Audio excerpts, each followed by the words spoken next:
OS Energy ist keine klassische Reederei in dem Sinne, wie man sich das vielleicht vorstellt. Unser Kerngeschäft ist, passgenaue Schiffe für alle Arten von Offshore-Projekten zur Verfügung zu stellen. Hauptsächlich sind wir allerdings in der Offshore-Windbranche tätig.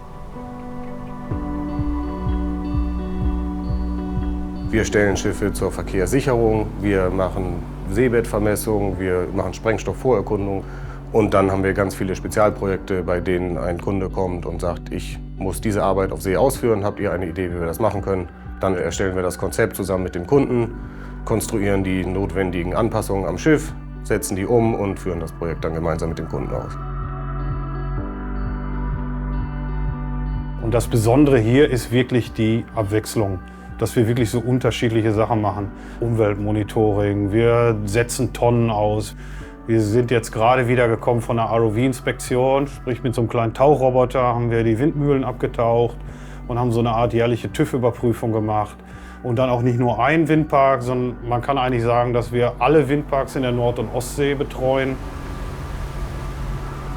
Wir haben die Herausforderung, dass jedes Projekt ein bisschen unterschiedlich ist, wir aber immer mit ähnlichen Budgets arbeiten und dementsprechend teilweise aus Wünschen die Quintessenz an Bord bringen müssen, das in einem Kostenrahmen und dann müssen wir noch einen Zeitrahmen einhalten und wenn alles das klappt, dann ist das ein erfolgreiches Projekt.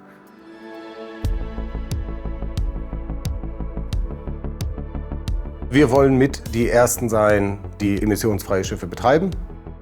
Eine der Ideen, weshalb ich überhaupt zu OS Energy gekommen bin, ist, dass wenn man sagt, man erzeugt offshore emissionsfreien Strom durch Windenergie, dass das eigentlich sinnlos ist, wenn dann die Logistik der Energieerzeugung ausschließlich mit Diesel geschieht.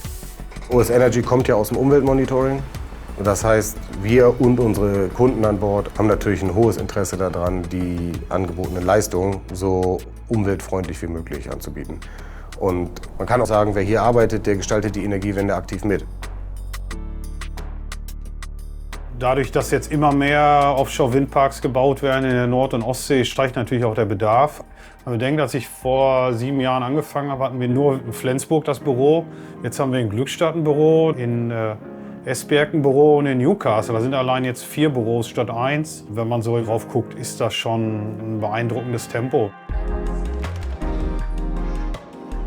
Wir wollen auch weiter wachsen, wir wollen unser Angebot modernisieren und umweltfreundlicher machen. Wir wollen unsere Flotte verjüngen, das heißt also einerseits durch Neubauten, andererseits kaufen wir auch auf dem Zweitmarkt Tonnage ein, die geeignet ist und bauen die dann für unsere Zwecke entsprechend um.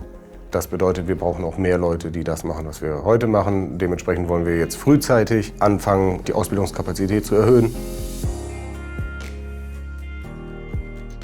Die Firmenstruktur erlaubt es einfach, dass man vom ersten Tag an komplett mit dem Geschehen ist.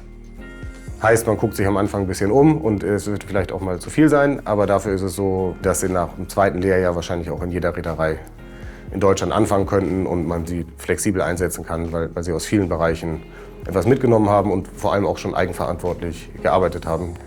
So einen Hafenanlauf organisieren im 2. Lehrjahr, einen kompletten mit Projektumbauten und so weiter, das ist dann, glaube ich, nicht überall der Fall.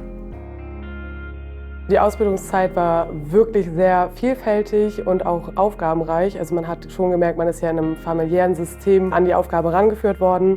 Die Aufgaben waren super flexibel gehalten. Man konnte sich das immer auch sehr gut aussuchen, in welcher Abteilung man gerade sein möchte. Jeder Tag ist anders. Es ist schon viel mehr, aber es bringt auch viel mehr Spaß. Und wenn man immer weiß, man kann auch privat miteinander reden, dann fällt die Kommunikation natürlich deutlich leichter, auch auf die Arbeit bezogen. Das ist auch das, was mir hier so gefällt. Das ist kein großer Konzern, sondern das ist so eine Arbeitsfamilie.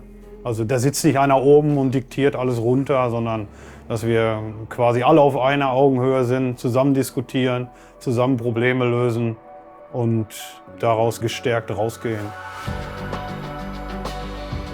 Ohne Teamgeist geht hier gar nichts.